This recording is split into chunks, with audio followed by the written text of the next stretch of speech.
Hello students, welcome to my channel. आज मैं आपको रेशियो एनालिसिस के पार्ट 2 में बाकी जो बचे फॉर्मूला है वो कंप्लीट करवा दूंगा इसी वीडियो में, और फिर हम नेक्स्ट वीडियो से क्वेश्चन स्टार्ट करते। तो देखो, प्रीवियस वीडियो में मैंने आपको ये रेशियो कंप्लीट करवाया था। प्रॉफिट के ऊपर जो रेशियो होते वो सारे रेशियो मैंने प्रीवियस वीडियो में कंप्लीट करवाए, जहाँ पर बेस्ड ऑन सेल्स होता है और बेस्ड ऑन इन्वेस्टमेंट टाइप के जो दो रेशियो रहते हैं वो मैंने आपको करवाए थे। और ये जो रेशियो होते हैं वो सबके जो न्यूमरेटर होता है उसके अंदर प्रॉफिट ही रहता है। अब देखो, प्रॉफिट, ग्रॉस प्रॉफिट के अंदर ऊपर ग्रॉस प्रॉफिट रहता है। ये सारे जो रेशियो होते हैं वो प्रॉफिट और एक्सपेंसेस के रिलेटेड करते हैं, ठीक है, प्रॉफिट और एक्सपेंसेस को रिलेटेड करते हैं। और दूसरा लिक्विडिटी रेशियो, एक्टिविटी रेशियो और लिवरेज रेशियो, ये मैं आज आपको इस वीडियो में कंप्लीट करवा दूंगा। तो आगे बढ़ते हैं हम। लिक्विडिटी रेशियो, लिक्विडिटी रेशियो के अंदर सबसे पहले कवर होता है करंट रेशियो। अब करंट रेशियो का फॉर्मूला क्या है? तो current assets divide by current liability, current assets divide by current liability. इसका जो भी आपका आंसर मिलता है उस आंसर को आपको रेज़ टू 1 में लिखना है। फॉर एग्जांपल, सपोज करो कि आपका आंसर आया 2.5, आपका आंसर आया 2.5, current assets divide by current liability करने से आपका आंसर आया 2.5। तो आप आंसर जो लिखोगे उसको रेज़ टू 1 करके लिखोगे, ठीक है। आप जो भी आंसर लिखोगे वो रेज़ टू 1 में लिखोगे। और करंट एसेट्स के अंदर क्या कवर होता है? तो उसमें कैश एट बैंक, फिर debtors, bills receivable, stock, short term investment. ये चीज़ इंपॉर्टेंट है। शॉर्ट टर्म इन्वेस्टमेंट जो होते हैं वो इसमें कवर्ड होते हैं। शॉर्ट टर्म इन्वेस्टमेंट, ठीक है, शॉर्ट टर्म होने चाहिए, या तो फिर आपको एग्जाम में कहीं ट्रेड इन्वेस्टमेंट भी बोल सकते हैं। तो trade investment also short term investment ही होता है। ट्रेड इन्वेस्टमेंट जो होते हैं वो शॉर्ट टर्म पर्पस के लिए होते हैं, जो आप रेगुलरली उसको ट्रेड करते हो, ठीक है, मार्केट में, वो शॉर्ट टर्म पर्पस के लिए होते हैं। आगे prepaid expenses, advance tax paid और accrued income, okay, accrued income. तो ये जो होते हैं वो आपको करंट एसेट्स के अंदर कवर करने, यानी ऐसी रिसीवेबल होती है कि जो विथ इन 12 मंथ आपकी चेंज हो सकती है, ठीक है। ये सब आप देखोगे तो विथ इन 12 मंथ आप के बिजनेस में कंटिन्यूसली चेंज होती रहती है, ठीक है। और इसके अलावा आप देखते हो तो जैसे फिक्स एसेट, तो फिक्स एसेट कोई ऐसा नहीं होता कि आप रेगुलरली चेंज करते हो, ठीक है। तो ये जो एसेट्स होती है उसमें रेगुलरली चेंज आते हैं, तो वो करंट एसेट्स का पार्ट है। और करंट लायबिलिटीज़ में क्या कवर्ड होता है? तो सबसे पहले तो क्रेडिटर्स और bills receivable, sorry payable, bills payable, bank overdraft और आउटस्टैंडिंग एक्सपेंस, ठीक है, इतना तो सबको पता होता है। और एक एक्स्ट्रा है इनकम रिसीव्ड इन एडवांस। अगर आपने कोई किसी से इनकम एडवांस में रिसीव कर दी, अगर आपने कोई पैसे किसी के पास से एडवांस में रिसीव कर लिए, तो वो भी करंट एसेट्स का पार्ट है, और सॉरी करंट लायबिलिटी का पार्ट, ठीक है। प्रोविजन फॉर टैक्सेशन, ये भी शॉर्ट टर्म पर्पस के लिए होता है, यानी ऐसी लायबिलिटीज इधर कंसीडर करनी है जो शॉर्ट टर्म पर्पस के लिए, ठीक है, जो शॉर्ट टर्म पर्पस के लिए उस लायबिलिटीज को आप इधर कंसीडर करोगे एज ए करंट लायबिलिटी में। इधर है अनपेड डिविडेंड, अनपेड डिविडेंड भी शॉर्ट टर्म पर्पस के लिए होता है, विद इन 6 मंथ के अंदर तो पे कर दोगे। और एक होता है any dues payable within 12 month, यानी कोई भी ऐसा ड्यूज हो जो 12 मंथ के विद इन पेएबल हो आपको, तो ये सब करंट लायबिलिटीज में कवर्ड करना है, ठीक है। और करंट एसेट्स में क्या है और करंट लायबिलिटी में क्या है, ध्यान रखिएगा इसको। और ये जो दूसरी फॉर्मूला है लिक्विड रेशियो, ठीक है, ये बहुत इंपॉर्टेंट है। एग्जाम में हर बार इसके ऊपर इससे एक क्वेश्चन पूछा जाता है, लिक्विड रेशियो। लिक्विड रेशियो जो होता है उसमें liquid assets, okay, liquid assets और करंट लायबिलिटी यूज होती है। अब लिक्विड एसेट्स में क्या कवर्ड होता है? तो देखो, लिक्विड एसेट्स में जो करंट एसेट्स होती है उसमें से आपको स्टॉक माइनस करना है, ठीक है। लिक्विड एसेट्स में क्या कवर्ड होता है, जो आपकी करंट एसेट्स होती है उसमें से आपको स्टॉक माइनस कर देना, ठीक है। स्टॉक जो होती है वो लिक्विड एसेट्स का पार्ट नहीं होती। लिक्विड एसेट्स यानी कि ऐसी एसेट्स है जिसका आपको तुरंतली कैश में कन्वर्टेबल हो सकता है, ऐसी एसेट्स जो तुरंत आपको कैश में रिसीव्ड हो सकती है, ठीक है।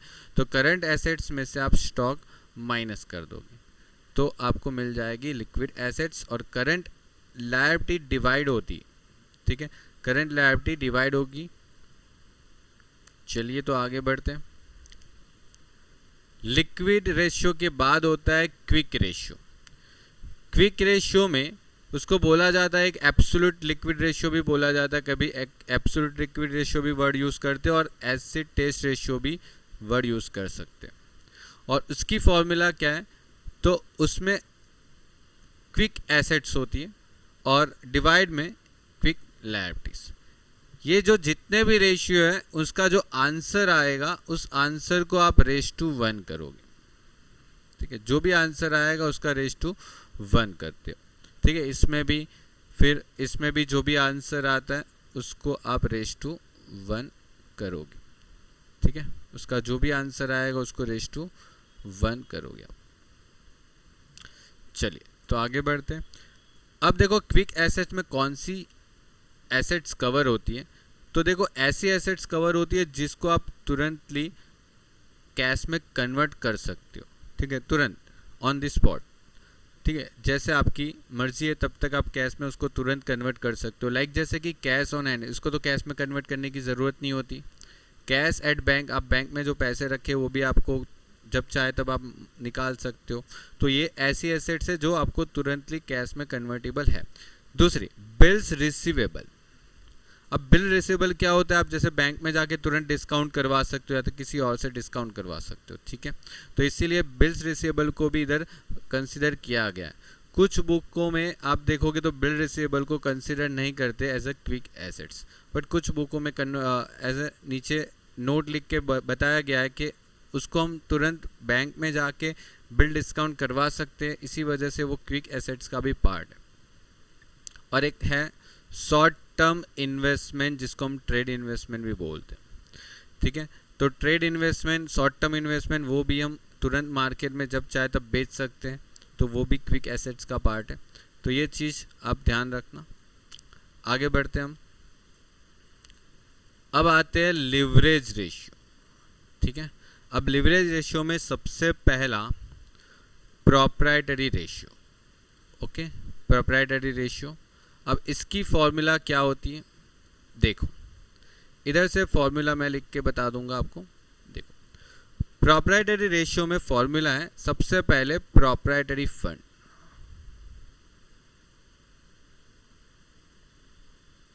Okay, proprietary fund divide by total fund. अब देखो ये रेशियो एक ऐसी है जहां पर आप इंटू 100 भी कर सकते हो, इंटू 100 नहीं भी कर सकते, आपको दोनों मिल सकते हो, ठीक है। कुछ बुकों में कभी मल्टीपल 100 करते भी है, कुछ बुकों में नहीं भी करे, चलेगा। अगर आप मल्टीपल 100 नहीं करते हो तो आपको रेश टू 1 लिखना पड़ेगा आंसर में, और आप मल्टीपल 100 करते हो तो फिर आपको परसेंटेज टर्म में लिखना पड़ेगा, ठीक है। तो कोई ऐसी कोई फिक्स रूल्स एंड रेगुलेशन नहीं है कि इसको 100 करना ही करना है, ठीक है। अगर आप इसको मल्टीपल 100 करोगे, ठीक है, तो आप उसका जो भी आंसर आता है उसको आप परसेंटेज में लिखोगे, ठीक है। और मल्टीपल 100 नहीं करते हो तो आप उसका आंसर रेश टू 1 लिखोगे। और एग्ज़ाम में दोनों वैलिड है, कोई प्रॉब्लम नहीं है, ऐसा नहीं कि उसको गलत दे देंगे। आप मल्टीपल 100 करो या ना करो, दोनों चलेगा, ठीक है। अब सवाल ये उठता है कि प्रोप्राइटरी फंड क्या होता है, ओके। प्रोप्राइटरी फंड क्या होता है, वो प्रोप्राइटरी फंड ये होता है जो आप equity, okay, plus preference plus reserve and surplus minus fictitious assets. अब देखो ये तो मैंने कल के वीडियो में ही बता चुका हूँ कि जब आपको प्रोप्राइटरी फंड पूछा है, प्रोप्राइटरी फंड का मीनिंग दूसरा यही हो जाता है कि shareholder fund, shareholder fund. Okay, shareholder fund ही प्रोप्राइटरी फंड होता है। तो equity share plus preference plus reserve surplus, और जहां पर भी मैंने बोला था कि रिजर्व सरप्लस आप ऐड करते हो वहां पर फिक्टिटिव एसेट जरूर लेस करना ही होता है। ठीक है, तो एक बात ये ध्यान रखना। तो ये प्रोप्राइटरी फंड हो गया। और दूसरा है टोटल फंड। अब देखो टोटल फंड में क्या कवर होता है। टोटल फंड में कवर होता है कि आपको जो बैलेंस शीट का टोटल है ना वो लेना है, total of balance sheet. Okay, और उसमें से आपको फिक्टिटियस एसेट्स लेस कर देना। ओके, तो ये जो आपका आंसर होगा वो टोटल फंड होगा। टोटल फंड यानी बिजनेस में जितना फंड इन्वेस्ट किया हुआ है वो, उसमें बैलेंस शीट का जो टोटल होता है वो हमारा टोटल फंड होता है, लेकिन उसमें से फिक्टिटियस एसेट लेस करनी होती है। ठीक है, फिक्टिटियस एसेट टोटल फंड का पार्ट नहीं है, इसीलिए उसको हम लेस कर देते। ठीक है, टोटल बैलेंस शीट के जो टोटल होते हैं उसमें से आप लेस कर सकते। नेक्स्ट, डेब्ट इक्विटी रेशियो। अब ये जो रेशियो है वो दो तरीके से निकाला जाता है, on base of long term डेब्ट, और एक होता है ऑन बेस ऑफ टोटल डेब्ट। ये चीज़ याद रखना, ये भी एग्जाम में आ चुकी है एक बार कि on the base of total डेब्ट या on base of long term डेब्ट। अगर क्वेश्चन में कुछ मेंशन नहीं है कि कौन सा फॉर्मूला यूज़ करना है, ऑन टोटल डेब्ट, ठीक है, ये बोल के रखेंगे आपको, या फिर लॉन्ग टर्म डेब्ट, तो आप कंपलसरी लॉन्ग टर्म डेब्ट का ही फॉर्मूला अप्लाई करोगे। अगर क्वेश्चन में कुछ नहीं बोला तो डेट मीन्स कि आपको लॉन्ग टर्म फंड यूज़ करना है। अब डेब्ट इक्विटी रेशियो का फॉर्मूला क्या है वो देखते हैं। तो फॉर्मूला है इसकी लॉन्ग टर्म डेब्ट divide by owners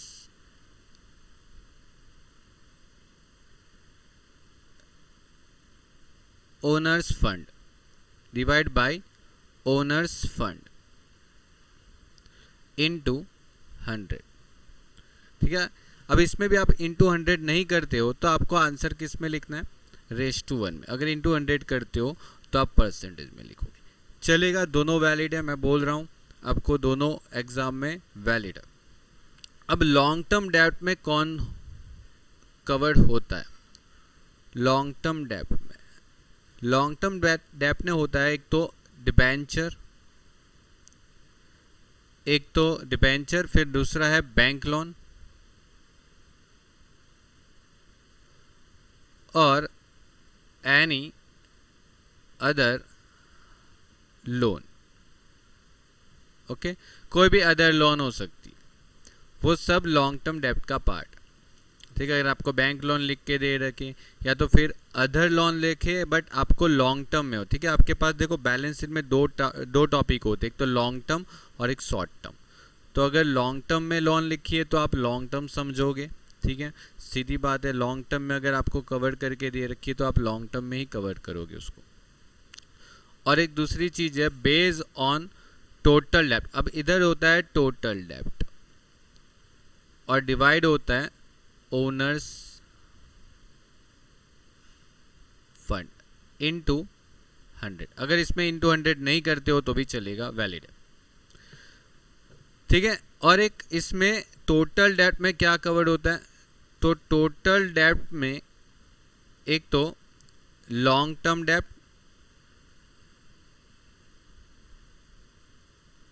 plus current liability. Okay, जो भी करंट लायबिलिटी है जिसको हम शॉर्ट टर्म लायबिलिटी बोलते हैं, और ये लॉन्ग टर्म लायबिलिटी हो गई plus short term liabilities.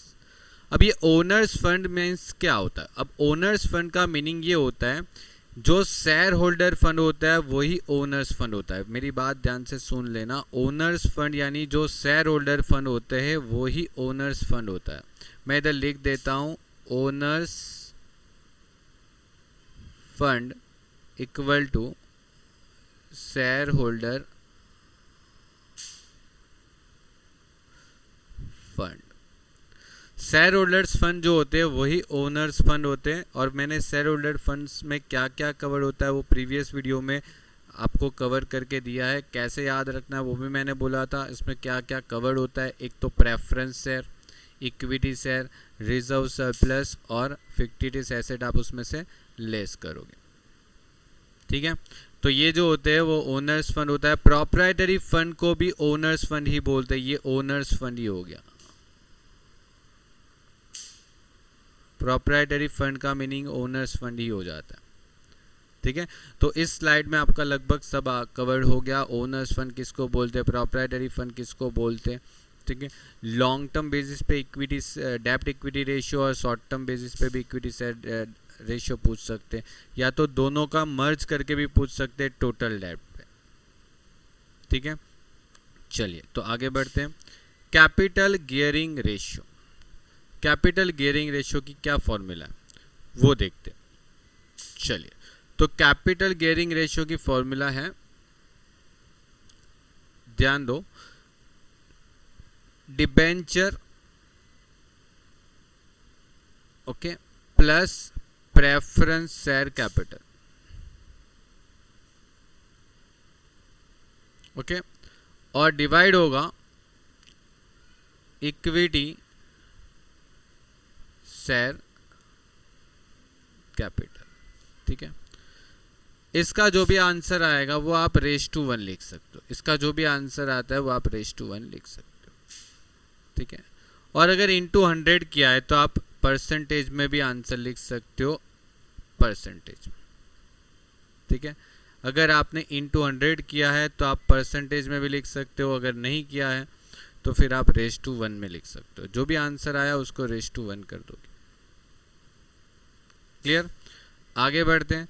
Long term fund और फिक्स एसेट, सिंपल है, तो ऊपर जो आएगा वो लॉन्ग टर्म फंड आएगा,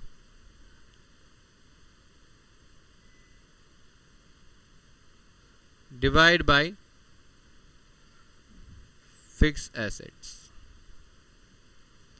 ओके, अगर इसमें भी अगर आपने आंसर आया है आपका तो उसका आंसर रेश टू 1 लिखोगे। अगर आपने इंटू 100 किया है तो आप आंसर परसेंटेज में भी लिख सकते हो, कोई प्रॉब्लम नहीं। ठीक है, अगर इंटू 100 करोगे तो परसेंटेज में, इंटू 100 नहीं करोगे तो रेश टू में भी लिख सकते हो। आपको कई बार अलग अलग क्वेश्चनों में अलग अलग आंसर मिलते हैं। ठीक है, कहीं पे 100% पे होंगे तो कई बार रेश टू 1 में लिखे होंगे, चलेगा, दोनों वैलिड है। चलो, इंटरेस्ट कवरेज रेशियो। अब देखो, कल मैंने आपको एक फॉर्मेट बताया था। ठीक है, याद करो, मैंने बताया था sales minus cost of goods sold, sales minus cost of goods sold, फिर उसको माइनस करते तो आपको ग्रॉस प्रॉफिट मिलता है जीपी, माइनस करते हो ऑपरेटिंग एक्सपेंसेस तो आपको मिलता है नेट प्रॉफिट, और ये नेट प्रॉफिट होता है बिफोर इंटरेस्ट एंड टैक्स। फिर आप इंटरेस्ट लेस करते हो। ठीक है, तो अब आप इसमें देखो तो आप इंटरेस्ट किस में से पे कर रहे हो, इंटरेस्ट किस में से पे कर रहे हो, तो इंटरेस्ट जब पे करोगे तो इधर जो अमाउंट आएगी उसमें से आप इंटरेस्ट पे करोगे। सही है, तो बस यही आपकी फॉर्मूला है, net profit before interest and tax divide by interest. खत्म। ये फॉर्मेट से आपको कुछ फॉर्मूला तो सीधी सीधी लर्न हो जाएगी, बस कुछ करना नहीं है। फॉर्मेट मैंने जो कल सिखाया है उसको आप याद रख लो अच्छे से।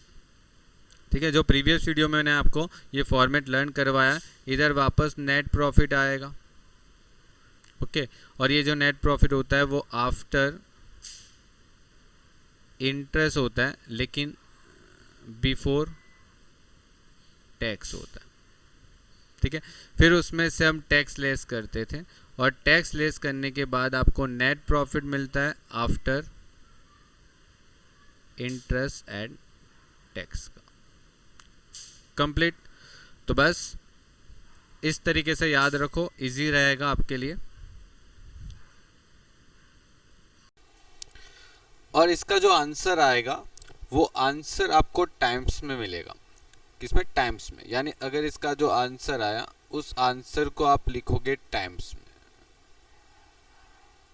कि उस आंसर के पीछे आप टाइम्स लिखोगे।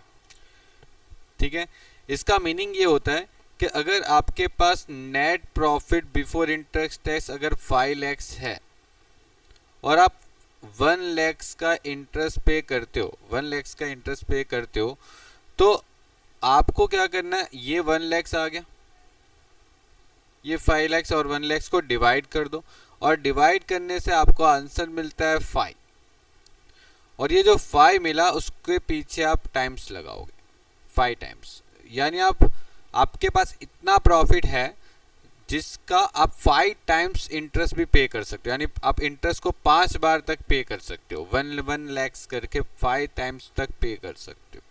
ठीक है, तो आपका जो इंटरेस्ट कवरेज रेशियो है वो कंप्लीट हुआ। अब आगे बढ़ते एक्टिविटी रेशियो पे। एक्टिविटी रेशियो में सबसे पहले है स्टॉक टर्नओवर रेशियो। सिंपल सा है स्टॉक टर्नओवर रेशियो, जिसकी फॉर्मूला है cost of goods sold divide by average stock. Okay, और इसमें एवरेज स्टॉक निकालना है तो सिंपल सा formula opening stock plus closing stock divide by 2। ठीक है, और इसका भी जो आंसर आता है वो आंसर को आप टाइम्स में लिखोगे। ओके, जो भी आंसर आता है उस आंसर को आप टाइम्स में लिखोगे इसमें भी। ठीक है, तो 2 रेशियो ऐसे जहां पर आप टाइम्स में लिख रहे हो, एक तो स्टॉक टर्नओवर रेशियो और एक ऊपर अभी हमने कर लिया वो। ठीक है, इंटरेस्ट कवरेज रेशियो। आगे बढ़ते हैं। एक्टिविटी रेशियो में एक और रेशियो है डेटर्स रेशियो। अब इसकी फॉर्मूला होती है debtors plus bills receivable divide by, ठीक है, bills receivable divide by credit sales. Okay, into number of working days. और लास्ट ईयर के एग्जाम में ये फॉर्मूला पूछी थी, देखो डेटर्स रेशियो की फॉर्मूला देखो, debtors plus bill receivable divide by average credit sales. इधर मंथ नहीं, अगर आपको क्वेश्चन के अंदर एवरेज क्रेडिट सेल्स दे दिया है, क्वेश्चन के अंदर मानो एवरेज क्रेडिट सेल्स आपके पास अवेलेबल है, तो फिर आपको एवरेज क्रेडिट सेल्स डिवाइड करना है, फिर नंबर ऑफ वर्किंग डेज आपको मल्टीपल नहीं करना। बिकॉज एवरेज क्रेडिट सेल्स कैसे फाइंड करते, आपको पता है एवरेज क्रेडिट सेल्स की फॉर्मूला क्या है, एक तो क्रेडिट सेल्स और उसको डिवाइड करते हो number of working days. Okay,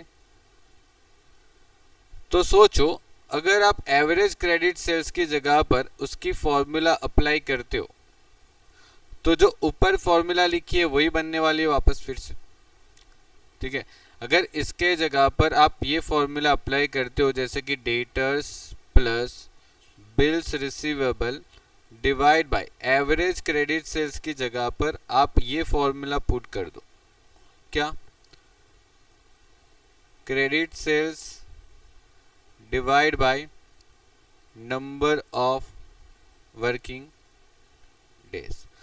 तो ये जो नंबर ऑफ वर्किंग डेज है वो तो इधर ऊपर मल्टीपल हो जाएगा, ठीक है। डिवाइड का डिवाइड जो होता है वो ऊपर मल्टीपल हो जाता है न्यूमरेटर के साथ। तो बस आपकी फॉर्मूला ये रेडी हो जाएगी, ठीक है। तो फॉर्मूला में ध्यान रखना एग्जाम में, एवरेज क्रेडिट सेल्स अगर आपके पास अवेलेबल है पहले से तो फिर आप सिर्फ एवरेज क्रेडिट सेल्स को डिवाइड कर दोगे और फिर कुछ करना नहीं है आपको, मल्टीपल कुछ नहीं करना, ठीक है। और एक चीज याद रखना, इसका जो भी आंसर आता है उस आंसर को आप डेज में लिखते हो। अगर आंसर आया डेज में लिखोगे, ठीक है। और इसकी एक ऑप्शनल भी फॉर्मूला है, इसकी एक ऑप्शनल फॉर्मूला है। क्या फॉर्मूला है वो, कभी कभी एग्जाम में डेटर्स टर्नओवर रेशियो पूछते हैं, ओके। तो फिर उसमें आपको क्या करना है, वो उसमें आपको लिखना है credit sales divide by average debtors, ठीक है। ये फॉर्मूला नई आई गई है, ठीक है। अभी अभी आपकी न्यू बुक्स में ये फॉर्मूला अवेलेबल है, तो मे भी शायद इस साल एग्जाम में पूछ सकते हैं आपको। इसके पर अभी कोई क्वेश्चन तो मिलेगा नहीं, बिकॉज पहले इतना नहीं था बुक्स के अंदर, ठीक है। अभी ये नई नई थोड़ी बहुत फॉर्मूला ऐड हुई है, तो ये चीज़ ध्यान रखो। डेटर्स टर्नओवर रेशियो भी अगर आपको पूछे तो क्रेडिट सेल्स को एवरेज डेटर्स से डिवाइड करोगे, सॉरी एवरेज डेटर्स से डिवाइड करोगे, एवरेज डेटर्स से। एवरेज डेटर्स आपके पास कैसे निकाला जाता है, तो opening debtors plus closing debtors divide by 2, ठीक है। Average debtors opening plus close, जैसे वो एवरेज स्टॉक निकालते थे ना, वैसे ही आपको एवरेज डेटर्स निकालना, ठीक है। चलो आगे बढ़ते। देखो बेसिकली तो फॉर्मूला आपको ज़्यादा से ज़्यादा ये ही यूज़ होती है जो आपको मैंने फर्स्ट लिखवाई, ठीक है। लेकिन कभी शॉर्ट क्वेश्चनों में इस टाइप की फॉर्मूला अल्टरनेटिव पूछ लेते हैं, तो याद रखो।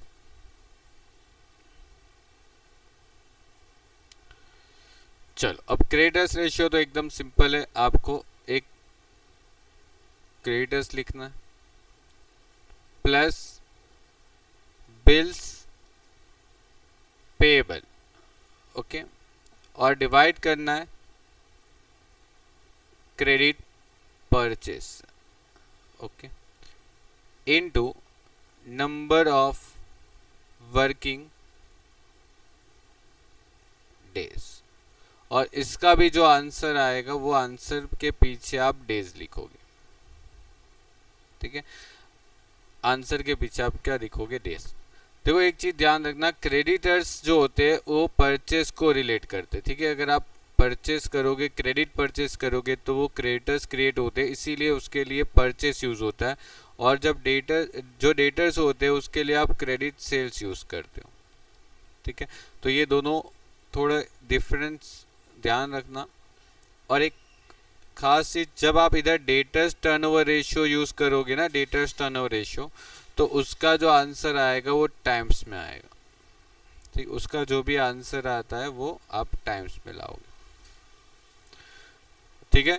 तो मैंने सब कुछ बता दिया आपको कि आंसर आए तो आंसर को कैसे लिखना है, परसेंटेज में लिखना है, टाइम्स में लिखना है। एक बार इसको देख के अपनी नोटबुक में नोट डाउन करते रहो। कुछ फॉर्मूला नहीं है और कुछ और भी फॉर्मूला है जो मैं आपको क्वेश्चन के ड्यूरिंग करवा दूंगा, ठीक है। अभी मैं इधर अलग से डिस्कस नहीं कर रहा हूँ। जो बेसिक फॉर्मूला वो मैंने ख़त्म कर दी, अभी जो एक्स्ट्रा फॉर्मूला जो बच जाती है वो मैं आपको नेक्स्ट जब क्वेश्चन करवाऊंगा उसके रिलेटेड तब हम करते जाएंगे, ठीक है।